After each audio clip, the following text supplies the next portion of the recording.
Meski belakangan dikritik kerap cawe-cawe urusan Capres-Cawapres, Presiden Joko Widodo malah makin konsisten menunjukkan antusiasmenya dalam urusan Pilpres 2024. Bahkan pemirsa di Musyawarah Rakyat, relawan projo Presiden Jokowi menyatakan akan membisiki partai-partai soal Capres-Cawapres usulan Musra. Tak hanya itu pula, usai menghadiri Musra, Presiden Joko Widodo mengaku akan kembali mengumpulkan ketua umum partai politik dalam waktu dekat. Apakah Presiden makin konsisten cawe-cawe urusan Capres-Cawapres? Kita langsung bahas bersama dengan analis politik Universitas Paramadina Ahmad Khairul Umam. Pak Umam, selamat pagi. Selamat pagi Mas Marvin. Iya, Pak Umam, sebelum kita akan mulai pembahasan kita akan coba simak pernyataan Presiden Joko Widodo di Musra Pro Jokowi pekan lalu. Calonkan itu adalah partai atau gabungan partai, betul. Sehingga itu bagian saya untuk memberikan bisikan kuat kepada partai-partai yang sekarang ini juga koalisinya belum selesai. Jadi kalau saya ngomong sekarang untuk apa? Oke, keywordnya adalah bagian saya memberikan bisikan. Pak Umam, apakah jelas membuktikan cawe-cawe Presiden Joko Widodo dalam urusan Pilpres kali ini? Ya, yang dilakukan oleh Presiden Joko Widodo memang kemudian mencoba untuk bermain di ranah abu-abu. Karena bagaimanapun juga memang Presiden sebagai pribadi memiliki hak untuk berpolitik. Hal itu ditegaskan di dalam Undang-Undang Pemilu nomor 7 tahun 2017, tepatnya di pasal 299 yang menegaskan bahwa Presiden dan Wakil Presiden memiliki hak untuk berkampanye. Tetapi di saat yang sama ada batasan di pasal 304 yang menegaskan bahwa ketika kemudian proses kampanye presiden dimulai, maka presiden harus menanggalkan fasilitas negara dan apapun yang kemudian melekat yang dibiayai oleh APBN, kecuali hal-hal yang terkait dengan pribadi, terkait dengan pengamanan, kesehatan, dan protokoler. Nah, esensi terkait dengan pembatasan itu sebenarnya undang-undang ingin menegaskan bahwa harus ada pemisahan antara domain privat dan domain publik. Ketika presiden bermain di domain publik terkait dengan kepentingan umum, kepentingan negara, tentu berhak untuk menggunakan otoritas kekuasaan negara. Tetapi ketika kemudian bermain di ranah politik praktis yang terkait dengan konteks kepentingan pribadi, kepentingan golongan, kepentingan kelompok, dan juga kepentingan partai politiknya, maka presiden harus menegaskan dan harus membatasi diri untuk tidak bermain pada ranah kekuasaan negara untuk dieksersis di sana.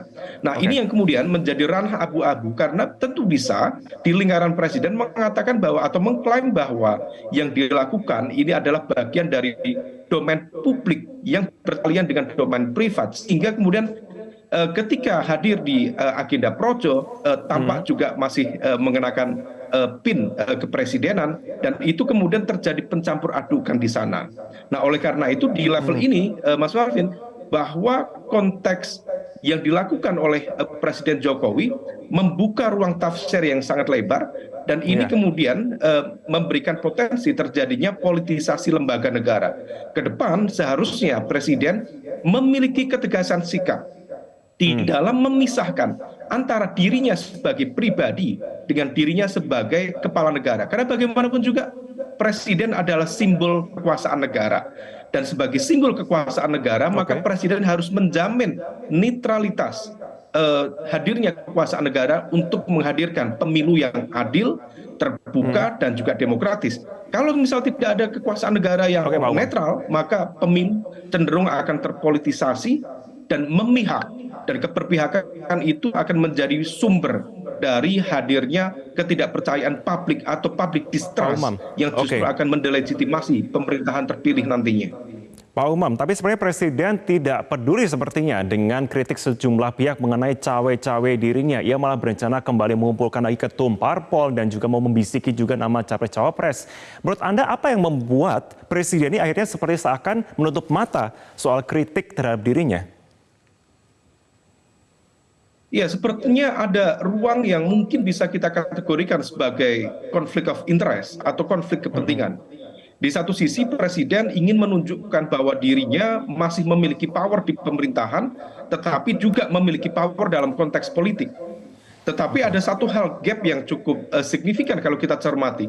Sikap dari Pak Jokowi ketika berada di forum atau zona yang berada di dalam konteks kelembagaan di PDIP misalnya, tampak begitu santun, begitu membatasi statement, begitu terbatas beberapa hal yang biasanya disampaikan. Tetapi begitu kemarin tampil di projo, di jaringan relawan itu, Beda. beliau tampak lepas sekali. Saya tidak tahu apakah ini kemudian menunjukkan bahwa ada keengganan atau kesungkanan ketika berada di ranah internal partainya misalnya di PDIP, sehingga kemudian tidak ingin atau tidak berani berhadapan-hadapan dengan Bu Mega. Sementara kalau misal berada di ranah yang kemudian lebih terbuka, yang mungkin dia merasa lebih nyaman, kemudian beliau menunjukkan sikapnya yang kritis, yang lepas, yang kemudian bisa menunjukkan bahwa dia memiliki eagerness untuk tampil sebagai kingmaker. Nah, disinilah yang kemudian ada sesuatu yang kalau misal dibiarkan akan offside. Nah, maka presiden hendaknya membatasi diri. Kalau misal kemudian presiden tidak mampu membatasi diri, tentu itu akan menjadi sebuah catatan sejarah di mana kekuasaan negara di-exercise di dalam konteks politik praktis, dan itu dari teman-teman di PDIP sendiri selaku partai yang menjadi rumah dari Pak Presiden Jokowi juga sudah memberikan warning untuk tidak menggunakan kekuasaan negara di dalam konteks politik praktis. Oke, itu yang sudah sempat diberikan statementnya ya. Tapi Pak Umam, kita akan beranjak dari cawe-cawe untuk langsung menuju ke potensi terbelahnya relawan pro Joko Widodo ya. Berbeda dengan PD Perjuangan yang sudah secara jelas terang mendeklarasikan Ganjar Pranowo sebagai baca pres. Ormas pro Jokowi justru mengajukan 3 nama capres ke Presiden Joko Widodo, dan 3 nama itu diklaim datang dari aspirasi masyarakat di berbagai daerah. Apakah ini mengindikasikan bahwa dukungan relawan Jokowi di Pilpres 2024 itu sudah terbelah? Iya, hasil dari kajian kita dan juga hasil diskusi dengan sejumlah stakeholders yang kemarin terlibat dalam proses musra memang menunjukkan indikasi yang sangat kuat terjadinya pembelahan dalam konteks relawan Presiden Jokowi.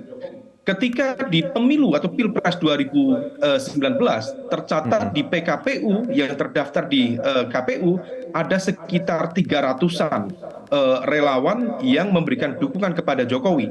Nah, kemudian saat ini ada proses pembelahan itu, dan salah satu kekuatan yang kemudian membentuk dirinya dengan satu gelombang yang diberikan forum bernama Musra itu atau Musyawarah Rakyat, kemudian berhasil menghadirkan 3 nama, yaitu Prabowo Subianto, Ganjar Pranowo, dan Erlangga Hartarto.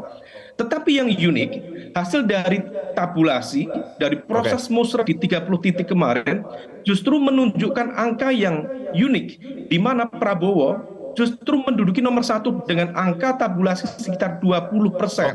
Disusul dengan Ganjar Pranowo 19%, dan kemudian Erlangga Hartarto 12%. Hal ini kemudian membuat Presiden Jokowi menjadi sangat dilematis. Bagaimanapun juga, Jokowi adalah petugas partai dari PDIP. Dan ketika kemudian arus dari kekuatan musra menunjukkan bahwa Prabowo di posisi nomor 1, maka hal itu membenturkan posisi presiden antara sebagai petugas partai di PDIP dan juga arus aspirasi musra yang ada di Projo dan teman-temannya itu. Nah, di level ini, Mas Marvin, maka wajar kita bisa memahami mengapa presiden tidak mengumumkan hasil musrah, siapa nomor 1, nomor 2, nomor 3, dan siapa yang didukung. Karena presiden sendiri harus melakukan time buying strategy untuk menunggu terjadinya proses negosiasi sudah kami catat ke depan. Poin-poinnya. Terima kasih Pak Khairul Umam, analis politik sudah bergabung bersama dengan kami. Kita nantikan juga bagaimana tentunya perjalanan dinamika yang saat ini masih sangat cair. Terima kasih Pak Umam.